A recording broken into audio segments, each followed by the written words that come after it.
fine. Let's start. Industrial sector. How was the industrial sector in India was, right? On the eve of independence. जब हमको आजादी मिली तब industrial sector कैसा था ये देश में? The primary motive of the colonial government is systematically deindustrializing the India. Now, when I say this word deindustrializing, it means industrialize को तोड़ देना, right? It was twofold. Twofold यानी दो धारी तलवार जैसा था कि उनको इंडिया में इंडस्ट्रीज को पड़प नहीं देना था. It was they want to just deindustrializing the days, the entire country, and they are twofold. How they did that?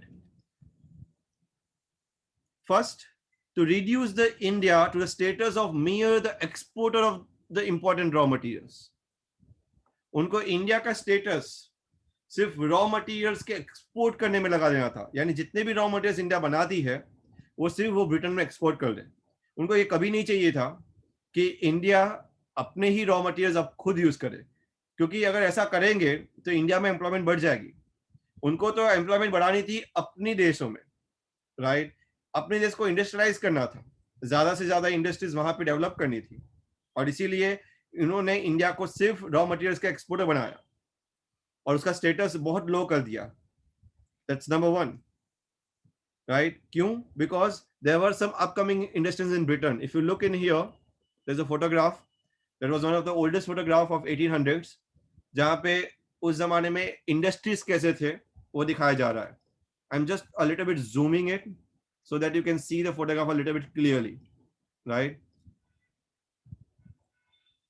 The next, that was the first reason, to reduce the India the status of mere the export of raw materials, and the second, to turn India into a sprawling market for the finished goods. अगर वहां पे जो भी goods बनते थे industries में, foreign countries में यानी कि ब्रिटेन में जो भी गुड्स बनते थे, उसका स्प्रॉलिंग मार्केट इंडिया बने, क्योंकि इंडिया में पॉपुलेशन ज्यादा थी और इसीलिए उनको ये चाहिए था कि सभी गुड्स वापस इंडिया इंपोर्ट करें और अपने गुड्स जो ब्रिटेन बना रही है वो खरीदे. It gives the maximum advantage to the home country. और इससे किसको फायदा होता था?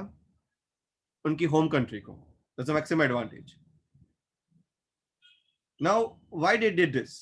मतलब करने का रीजन क्या था? Let me explain you. They know that in Britain वहां पे बहुत कोल्ड क्लाइमेट है, तो वहां पे काफी गुड्स बनते ही नहीं है, काफी एग्रीकल्चर गुड्स बनते नहीं है, फूड क्रॉप्स नहीं ग्रो होते अच्छे से, और अगर ग्रो होते भी है तो वो 12 सीजन में यानी 12 महीनों में ग्रो नहीं होते, 6 सीजन में ग्रो नहीं होते. And that was their main disadvantage. उनको रॉ मटेरियल चाहिए था, तो इसीलिए उन्होंने इंडिया और इंडिया के जैसे 36 देशों को कॉलोनाइज किया और उसी से उनको रॉ मटेरियल्स मिले. और रॉ मटेरियल्स कहाँ यूज हुए? उनकी अपकमिंग इंडस्ट्रीज में. ये वही टाइम था जब वहां पे इंडस्ट्रियल रिवॉल्यूशन स्टार्ट हुआ ब्रिटेन में, 1750 टू 1850, 1750 से 1850, 100 साल. और यही टाइम था जब ये देश इंडिया और इंडिया जैसे कई देश गुलाम भी हुए, राइट?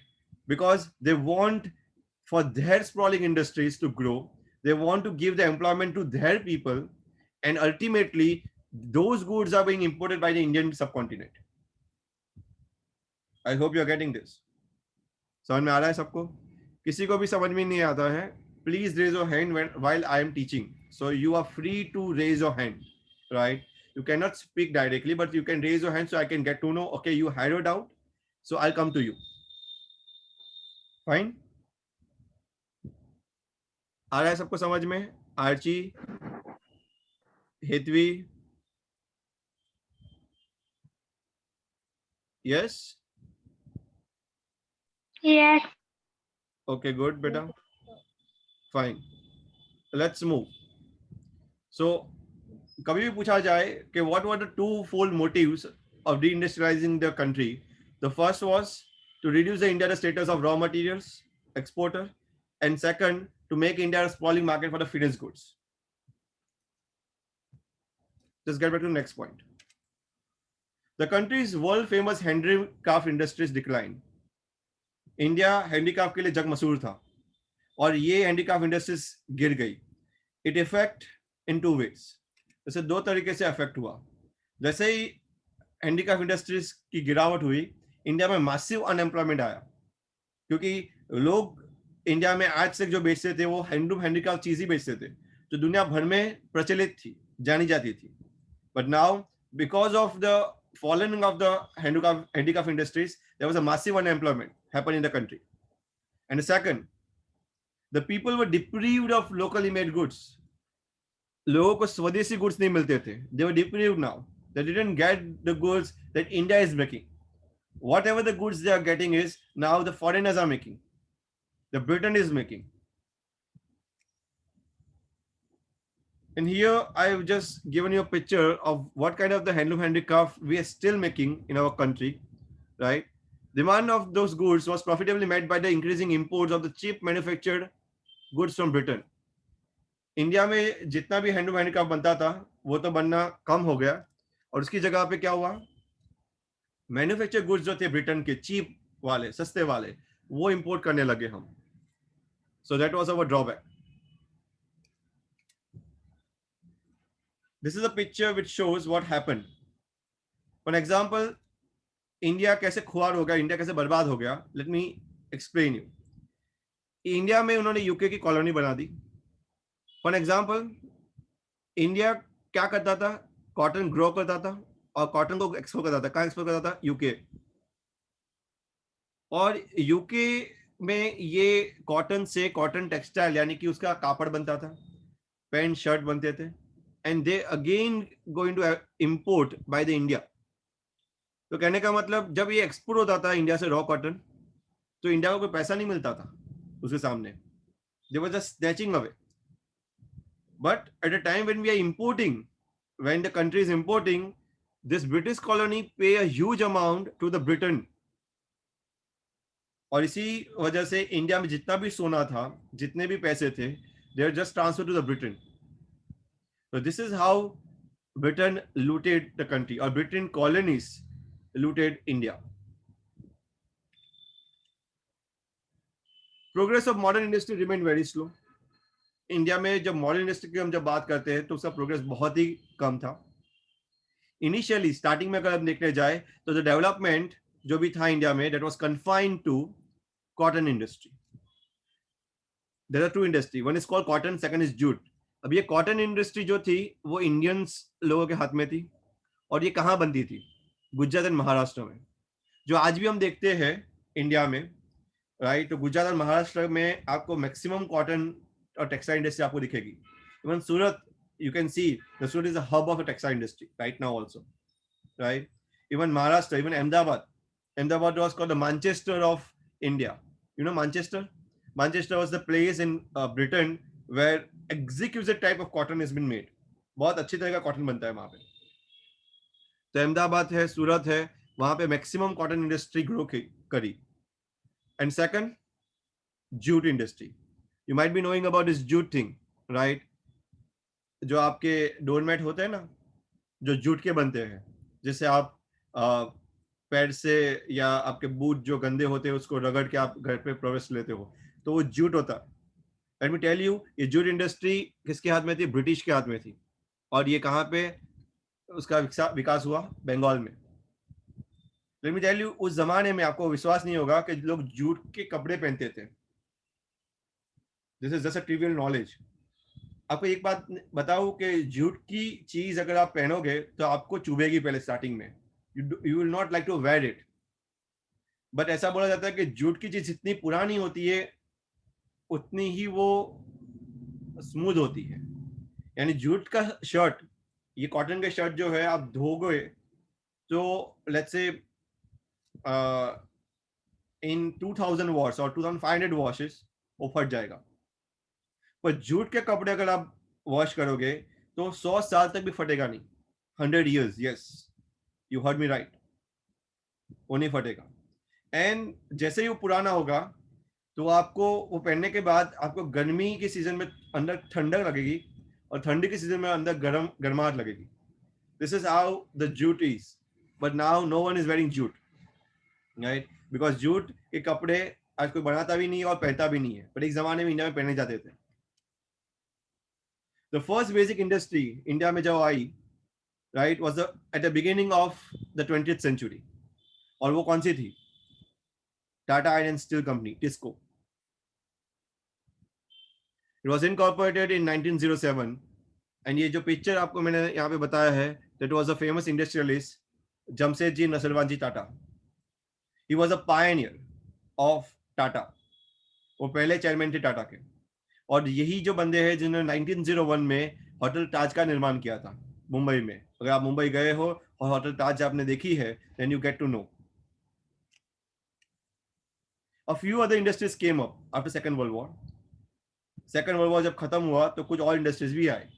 Second World War 1945 में खत्म हुआ, और भी इंडस्ट्रीज इंडिया में बढ़ी, जैसे कि शुगर, शक्कर की, सीमेंट एंड पेपर इंडस्ट्री, जो इंडिया में ग्रो हुई after the second world war, that is after 1945, यानी आज़ादी के तकरीबन 2 साल पहले ऐसा बोल सकते हो. एक और पार्ट है इंडस्ट्रियल सेक्टर को समझने के लिए, and that is about the capital goods industry. So how was the capital goods industry in a country like India? Let's understand this.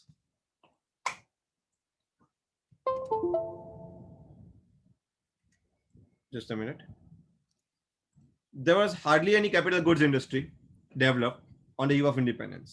आजादी के समय में कैपिटल गुड्स इंडस्ट्री यानी बड़ी बड़ी मशीन के जो इंडस्ट्री थे वो हार्डली थे, कोई इंडिया में नहीं, न के बराबर थे. राइट. कैपिटल गुड्स इंडस्ट्री यानी क्या होते हैं? जो इंडस्ट्री जो मशीन्स बनाते हैं, जिस मशीन से और छोटे मोटे गुड्स बन सकते हैं, that is called capital goods industry. Now capital goods industry का मतलब क्या होता है? It means the industries which can produce machine tools which are in turn used for producing articles of current consumption, जिससे हम करंट कंजम्पशन के articles भी बना सकते हो, छोटे मोटे गुड्स बना सकते हो. This is what we call capital goods industry. Right. So capital goods industry अगर इंडिया में अगर आप देखने जाओ तो ऐसी कोई इंडस्ट्री थी नहीं, ऐसी मशीन बनाने वाली, क्योंकि इंडिया में इंडस्ट्रियल रिवॉल्यूशन आते आते बहुत टाइम लग गया. राइट. ये इंडस्ट्रियल रिवॉल्यूशन तो सिर्फ ब्रिटेन में था, और इसीलिए इंडिया में हार्डली कोई ऐसी कैपिटल गुड्स इंडस्ट्री थी.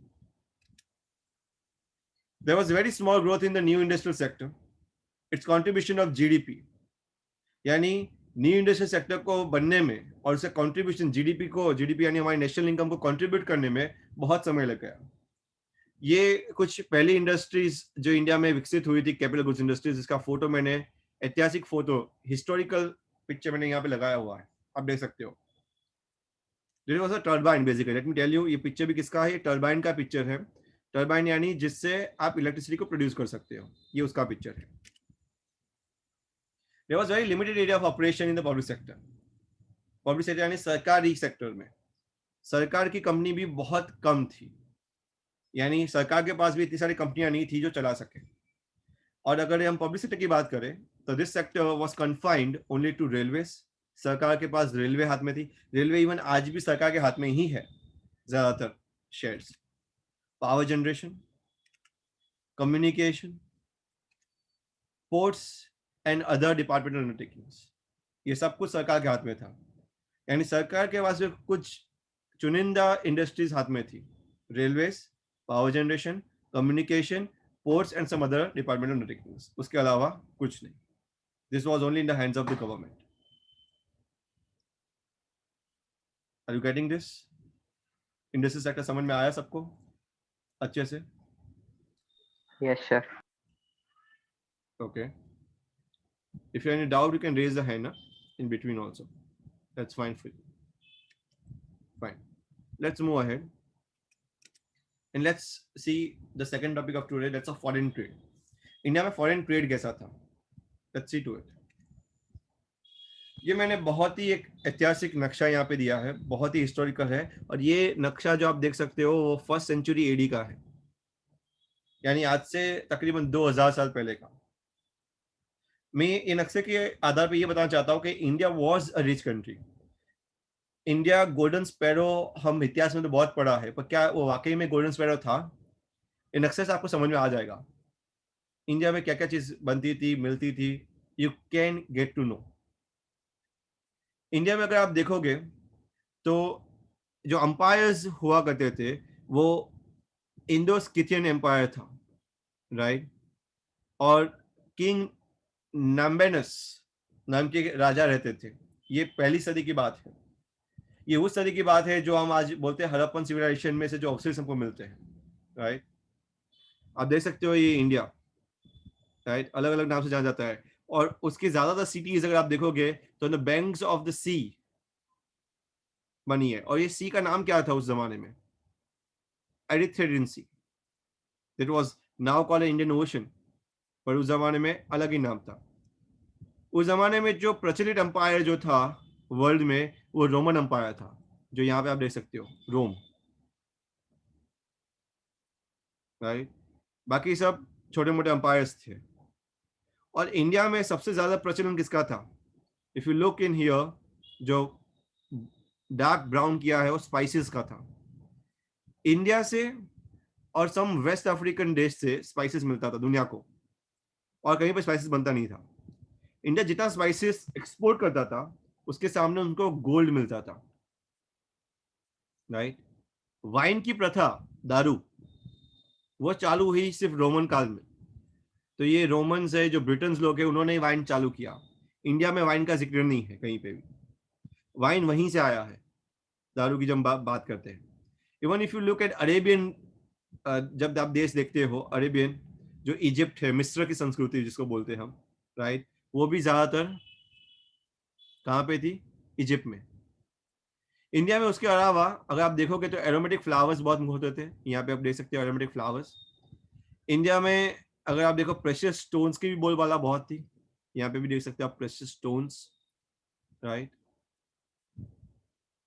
इवन क्लॉथ बहुत बनता था इंडिया में, और ये देख सकते हो क्लॉथ बनने की जगह है, right. So India was rich in most of these materials, you can say that. Even if you look at metals, right, तो इंडिया में मेटल्स भी बहुत बनता था, अलग अलग तरह के metals. If you look eight Ivory, तो आइवरी आपको अफ्रीका में दिखेगा। इंडिया में था बट इतना नहीं था, हम हाथी का शिकार नहीं करते थे आइवरी के लिए। So this was the era of first century AD. और if you look at the trading route, तो आप देख सकते हो कि ये जो पूरे सिटी जो है, जो सी के बाजू में है, वो ट्रेड करते थे अरेबियन देशों से, इजिप्ट से, राइट, अफ्रीकन से। And even there used to be a route, right, जो जाता था रशिया तक, जहां पे ट्रेड होता था फर्स्ट सेंचुरी में। This is the next map that I want to show you. It shows about the Silk Road. India का फेमस सिल्क रोड कौन सा था, जहां पे ट्रेडिंग बहुत ज्यादा पैमाने पे हुआ इंडिया में? ये आप देख सकते हो, ये जो ब्राउन लाइन से है, राइट, वो पूरा सिल्क रोड है। ये जाता था इंडिया के हिंदू कुश माउंटेन, यानी कि आज का हिमालय, से लेके समरा, फुस्तात, कायरो, और उससे भी रूट बन के इस्तांबुल एंड रोम तक जाता था।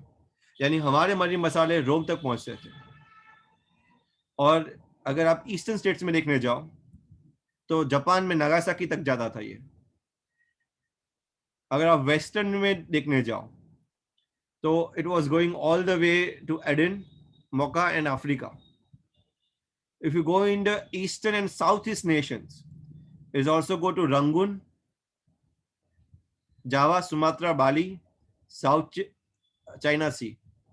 तो हमारे जितने भी मरी मसाले थे, जो स्पाइसेस हम बनाते थे, जो एरोमेटिक फ्लावर्स बनाते थे, जो मेटल्स था, ये पूरी दुनिया में बिकता था। और मैं ये बता दूं कि क्लॉथ बनाने वाला सिर्फ इंडिया ही एकमात्र देश था जो क्लॉथ बनाता था। क्लॉथ कहीं नहीं बनता था। लेट मी टेल यू कि इंडिया से जो क्लॉथ जाता था उसके भारों भार सोने चांदी के जहाज भर के आते थे इंडिया में। एंड दैट वाज इंडिया की रिचनेस थी, कि इंडिया में जो क्लॉथ बना सकते थे वैसे कोई क्लॉथ बना नहीं सकता था, राइट। ये पूरा सिल्क रोड कनेक्ट करता था China, central Asia, middle east, और इससे कई कमोडिटीज ट्रेड होती थी। और जितना हम कमोडिटीज देते थे उसके भारों भार सोना चांदी हमको मिलता था। बट इन द ईयर 1204 कुछ एक बात बनी जिससे ये सिल्क रोड टूट गया। और यही एक कारण भी था इंडिया पे अलग अलग शासन, मुगल शासन और पोर्चुगीज का आना। आप इतिहास से पढ़ चुके हो, 1204 में मुस्लिम टर्क्स ने कॉन्स्टेंटिनोपल पे हमला किया, right? Let me show you the map so you can understand. Now Constantinople बहुत ही अहम था सिल्क रोड के लिए। इंडिया से जो सिल्क रोड होके जाता था वो कॉन्स्टेंटिनोपल से होके ही ब्रिटेन जाता था। अगर कॉन्स्टेंटिनोपल मुस्लिम टर्क्सों ने हमला किया तो उससे हुआ क्या कि ये जो पूरा एरिया जो था मुस्लिम टर्क्स का, उन्होंने बंद कर दिया। पहले क्या होता था, it was very easy to have a silk route, land area से काफी सारा ट्रेड होता था, राइट? और यहाँ से रशिया से नहीं हो पाता था because the entire reason of Belarus and Ukraine it was a very cold region. तो उनको जाना पड़ता था ब्रिटेन को, वो टर्की से होकर ही जाना पड़ता था। टर्की मीन्स उस जमाने का कॉन्स्टेंटिनोपल। नाउ इस पे कब्जा हो गया मुस्लिम टर्क्स का, तो now the entire route has been change and it has been gone through the Africa. तो ये रूट बहुत लंबा हो गया उनके लिए, पहले रूट बहुत आसान था ट्रेडिंग का, राइट? और इसी वजह से फॉरेन ट्रेड की शुरुआत हुई इंडिया तक। पहले कोई इंडिया तक आता नहीं था, इंडिया से काफी व्यापारी लोग सिल्क रोड के थ्रू अपना माल सामान पहुंचा देते। ना इंडिया में कोई आता था ना इंडिया से कुछ जाता था। और बिकॉज ऑफ 1204 ये मुस्लिम टर्क्स का जो हमला हुआ, European powers need to find a new trade route. उनको नई ट्रेड रूट फाइंड करने की कोशिश करनी पड़ी। Look at it here, red line में जो दिया है वो मेन सिल्क रूट था, एंड ब्राउन लाइंस में दिया है वो है मेन कनेक्टिंग रूट्स, राइट? ये ब्राउन लाइन, और उससे ही कनेक्ट होते थे यूरेशियन स्टेपिस रूट। और ये सब रूट जो होते थे वो लैंड से जाते थे। कुछ हिस्टोरिकल फैक्ट्स में बताना चाहता हूँ। ये कुछ शिप्स है बॉम्बे हार्बर पे, राइट? सिरका 1731 में। और बॉम्बे उस जमाने में बहुत बड़ा ट्रेडिंग नेशन था, बिकॉज बॉम्बे की अगर आप लोकेलिटी देखो तो समंदर के पास है। मुझे आपको पूछना है यहाँ पे एक चीज, कोई गया है बॉम्बे में गेटवे ऑफ इंडिया पे? Do anyone visit it? Just raise your hand. किसी ने गेटवे ऑफ इंडिया को विजिट किया है Bombay? Very good, Jainish, Shubh, that's true. अगर आपने विजिट किया तो आपको पता होगा कि Bombay at that point of time was a booming port, right? और आज अगर आप ताज होटल में से देखो तो आपको दूर से जहाज दिखेंगे, राइट? कितना दूर तक पता है आपको? 50 किलोमीटर, 50 नॉटिकल माइल्स से ऊपर, राइट? More than 50 kilometres. ये सूरत है on the banks of river Tapi. ये बहुत ही one of the oldest photograph है ये। और यहाँ पे अगर मैं आपको जूम करके दिखाऊं तो यहाँ पे आपको किला दिखेगा।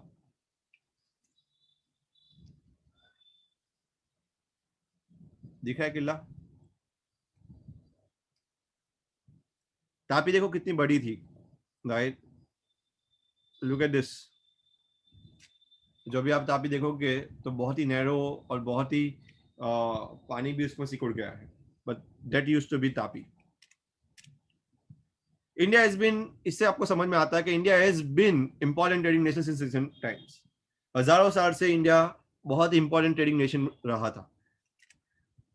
Restrictive policies of colonial government, जैसे पोर्चुगीज आए, उसके बाद ब्रिटिश आए, उन्होंने स्ट्रक्चर, कंपोजिशन और इंडिया के फॉरेन ट्रेड का वॉल्यूम तीनों को चेंज कर दिया। इंडिया का स्ट्रक्चर चेंज करने का मतलब ये होता है कि जो फॉरेन ट्रेड होता था, राइट, इंडिया से, वो भी नहीं हो रहा।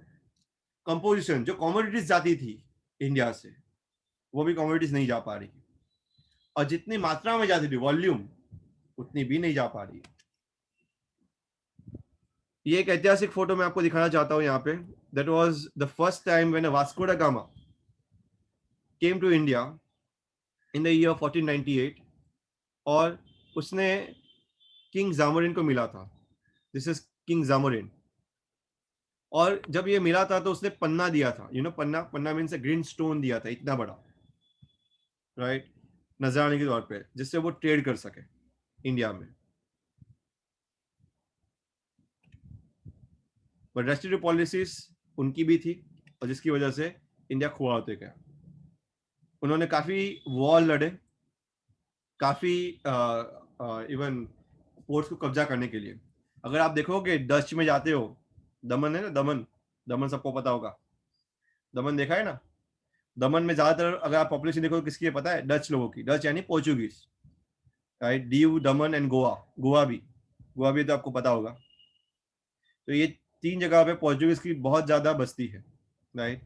काफी लोगों की सरनेम आज भी होती है डिपेंडा, डिजोजा, राइट। वो सब डच और पोर्चुगीज लोग हैं जो आज भी वहां पे रहते हैं, जिसकी आज़ादी 1990 में मिली। हमारे देश को आज़ाद होने के बाद इनकी आज़ादी हुई, दमन की, दीव की। And you know they are union territories, they are not states, they are union territories. ये वर्ड इसे बताता हूँ कि जैसे ही सिल्क रोड बंद हुआ कॉन्स्टेंटिनोपल पे हमला होने के बाद, यहाँ पे हमला हो गया था तो ये रोड बंद हो गया, तो इसकी वजह से स्पेन से काफी जहाज निकले, स्पेन, पोर्चुगल और ब्रिटेन से, क्योंकि यहाँ पे सब क्वींस थी और उन्होंने जहाज भेजे। उनको फाइंड करना था कि इंडिया कहाँ पे है, they want to find India, they want to go to India, they want to trade with India. और इसकी वजह से यहाँ पे 3 रूट बताए गए हैं। पहले जो गया जो बंदा, वो था हेनरी द नेविगेटर। मैं ये रूट को थोड़ा जूम कर रहा हूँ जिससे आप अच्छे से उसको देख पाओ। पहले जो बंदा गया वो था हेनरी द नेविगेटर, पर वो वेस्ट अफ्रीका में आके अटक गया। उसके बाद 1487 से 1488 में बार्थोलोमो डियास गए और वो केप ऑफ गुड होप पे आके अटक गए। लोगों ने बोला कि आगे नॉर्थ साइड पे जाओगे, नॉर्थ जाओगे अफ्रीका के, और उसके बाद अगर आप थोड़ा ईस्टर्न लोगे तो आपको इंडिया मिल जाएगा। पर उसने हिम्मत ही नहीं की, क्योंकि उसकी तबीयत बहुत बिगड़ गई थी और वो वहीं पे रुक गया, बार्थोलोमो डियास, राइट। और उसने वहां पे केप टाउन की खोज की, you know Cape town in south Africa, जिसके वहां पे मैच होती है, आप मैच देखते हो, वो केप टाउन, यानी उसने उसको नाम दिया था केप ऑफ गुड होप। और उसके बाद लिस्बन से जो गए, वो पहले जो बंदे थे वो थे वास्को डी गामा। 1497 टू 1498 में उसने वॉयज खेड़ा और उसने इंडिया को खोजा पहली दफा। और पहली दफा वो आया, वो मोम्बासा से होकर सीधा कैलिकट बंदर पे उतरा और वो मिला किंग जामोरिन को, जो मैंने अभी पिक्चर दिखाया आपको। वास्को डी गामा पहली दफा वहां पे मिला कैलिकट में, और वहीं से शुरुआत हुई पोर्चुगीज के आगमन की इंडिया में।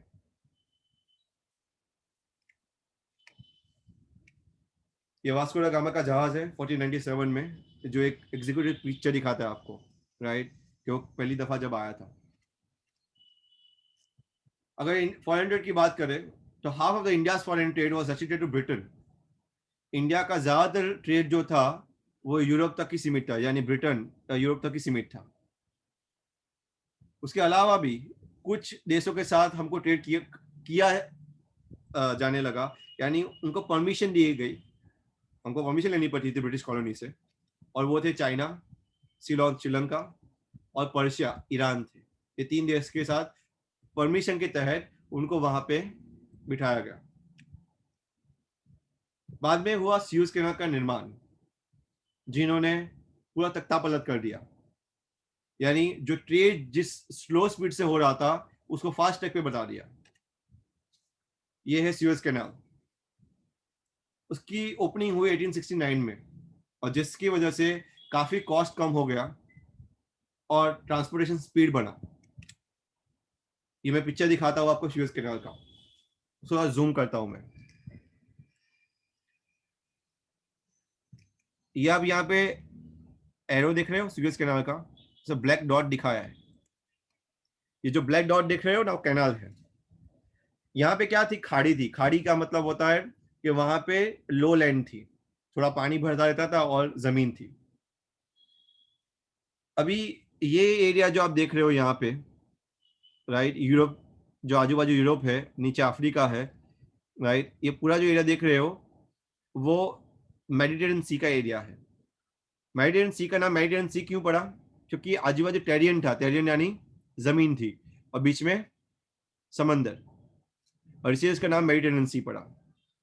पहले यूके से इंडिया आने के लिए 12,300 माइल का सफर खेलना पड़ता था मुंबई तक आने के लिए, राइट, यानी समथिंग अराउंड 20,000 किलोमीटर, 19,800 किलोमीटर। जो सुएज कैनाल बनने के बाद ये डिस्टेंस लगभग हाफ हो गया, यानी 11,600 किलोमीटर हो गए, तो सबसे अच्छी बात थी। यानी पहले उनको 3, 4, 5 दिन लगते थे इंडिया आने के लिए, अभी वो 1.5 दिन में सफर ट्रैवल करके आ सकते थे, क्योंकि ये जो पूरा वे भी था वो इजी था। ये वे बहुत डिफिकल्ट वे भी था, मैं बता दूं, क्योंकि यहाँ पे पायरेट्स रहते थे, पायरेट्स जो लुटारू थे दरिया में। आपने कभी देखा होगा movie pirates of the Caribbean, तो ये पायरेट्स लोग वहां पे रहते थे और वो ब्रिटिश जहाज को लूटते थे, बहुत लूटा हुआ था और उनको डर था।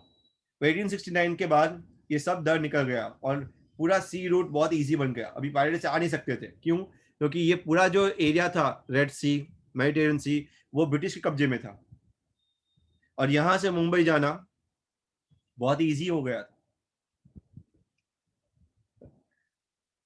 इंडिया और भी लोगों के साथ ट्रेड करता था, वो था चाइना, सिलोन श्रीलंका और Persia, that is Iran, modern day का ईरान।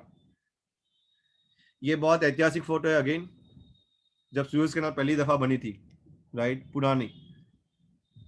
मैं जूम करके दिखा रहा हूँ आपको, राइट, जब स्टार्टिंग में बनी थी सुएज कैनाल। कैनाल बनाना आसान बात नहीं है, बिकॉज इसमें इतना सारा पानी चाहिए कि बड़े बड़े जहाज फ्लोट हो सके। अगर पानी ना हो तो जहाज अटक जाएंगे, तो वो बहुत ज्यादा दिक्कत है। फॉरेन ट्रेड में एक लास्ट पार्ट जिसको मैं फटाफट कवर करना चाहता हूँ, इसे मैं एनिमेशन नहीं कर रहा हूँ। Britain maintain a monopoly control over the India's export and imports. Britain ने एक मोनोपोली बना के रखी थी इंडिया के एक्सपोर्ट और इंपोर्ट में। India became an export of primary products. India को प्राइमरी प्रोडक्ट का एक्सपोर्टर बना दिया गया था, जैसे कि रॉ सिल्क, ककून्स में से रॉ सिल्क निकलता है। शुगर केन में से शुगर, तो वो लोग शुगर केन है, ककून्स है। इंडिगो यानी जो प्लांट जिससे डाई बनती है, ये सब कुछ एक्सपोर्ट होता था इंडिया से। जूट, कंतान, right, raw cotton, raw wool, और इसके सामने हमको क्या मिलता था, यानी हम इंपोर्ट क्या करते थे उसके सामने? We became the import of the cotton clothes, silk clothes, woollen clothes, और उसके अलावा हम ब्रिटेन से लाइट मशीनरी को भी इंपोर्ट करते थे उनकी फैक्ट्रीज में से, राइट। और ऐसे फरमान बहुत सारे किए गए इंडिया में काफी राजाओं के साथ। ये सबसे फेमस छत्रपति साहू महाराज के साथ फरमान किया गया ब्रिटिशरों ने। ये कुछ शिप्स है बॉम्बे पोर्ट पे, जो आप देख सकते हो। So that was in a foreign trade. That's it. I'm not going to go further today.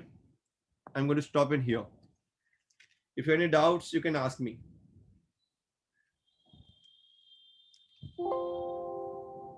If anyone has a doubt, anyone want to ask anything? In 10, 20 minutes, 10, 12 minutes, I'm going to give a 10 minutes break, and then we are going to start with the accounts slowly. Okay?